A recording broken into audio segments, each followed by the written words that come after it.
തങ്ങൾ, സൈദൽവി ഹാജി, മറ്റു പ്രിയപ്പെട്ടവരെ, നമ്മൾ ഇന്നിവിടെ ഒരുമിച്ച് കൂടിയതിൻ്റെ ഉദ്ദേശം ഞാൻ പറഞ്ഞു ബോധ്യപ്പെടുത്തേണ്ട കാര്യമില്ല. ചെറുപ്പം മുതലേ ഞാനൊക്കെ കണ്ടു പരിചയിച്ച രണ്ട് വ്യക്തികളാണ് അഷ്റഫ് സാഹിബും ഗഫൂർ സാഹിബും. ഏതെങ്കിലും ഒരു ഇടിയിൽ പൊട്ടിമുളച്ച ആളുകളല്ല. നമുക്കൊക്കെ അറിയുന്നതുപോലെ വർഷങ്ങളായി രാഷ്ട്രീയ രംഗത്ത് സജീവമായി നമുക്ക് വേണ്ട കാര്യങ്ങളൊക്കെ നിരന്തരം ചെയ്തുകൊണ്ടിരിക്കുന്ന രണ്ടാളുകളാണ്. രണ്ടുപേരും സ്ഥാനാർത്ഥികളായി തിരഞ്ഞെടുക്കപ്പെട്ടു എന്ന് കേട്ടപ്പോൾ തന്നെ നമ്മൾ പൂളമംഗലത്തുകാർക്കൊക്കെ വല്ലാത്തൊരു സന്തോഷം തോന്നിയിട്ടുണ്ടാവും. കാരണം നമ്മൾ ഏത് ആവശ്യത്തിനും ഏത് പാതിരാത്രിയിൽ വിളിച്ചാലും അഷ്റഫാക്കയും ഗഫൂറാക്കയും നമ്മുടെ കൂടെ വരാറുണ്ട്. അപ്പോൾ അതിനൊരു ഔദ്യോഗിക മുഖം നൽകുകയാണ് ഈ പഞ്ചായത്ത് തിരഞ്ഞെടുപ്പിലൂടെ അവരെ വിജയിപ്പിക്കുന്നതിലൂടെ നമ്മൾ ചെയ്യുന്നത്.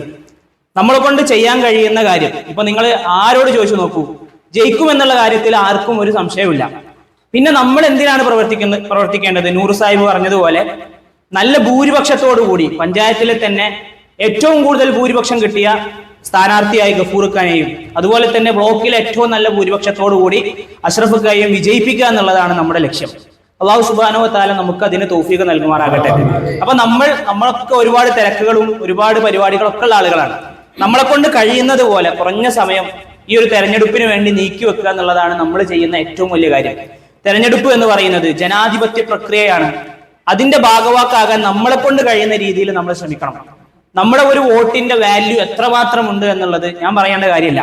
അപ്പൊ നമുക്ക് കഴിയുന്ന കുറച്ച് സമയം ഇവർക്ക് വേണ്ടി, ഇവരുടെ പ്രചാരണത്തിന് വേണ്ടി അവരുടെ കൂടെ ഇറങ്ങുക എന്നുള്ളതാണ് ഏറ്റവും പ്രധാനപ്പെട്ട കാര്യം. അപ്പൊ നമ്മുടെ MSFന്റെ കുട്ടികളൊക്കെ വളരെ സജീവമായിട്ട് തന്നെ പ്രവർത്തന രംഗത്തുണ്ട്. അപ്പോ അള്ളാഹു സുബ്ഹാനഹു വ തആല നമ്മുടെ പ്രവർത്തനങ്ങളെ സ്വീകരിക്കുമാറാകട്ടെ. നമുക്ക് ഉന്നതമായ ഒരു വിജയം തന്നെ സാധ്യമാക്കാൻ നമ്മളെ കൊണ്ട്, നമ്മുടെ പരിശ്രമം കൊണ്ട് സാധിക്കട്ടെ എന്ന് മാത്രം പറഞ്ഞു നിർത്തുന്നു. അസ്സലാമു അലൈക്കും വറഹ്മത്തുള്ളാഹി.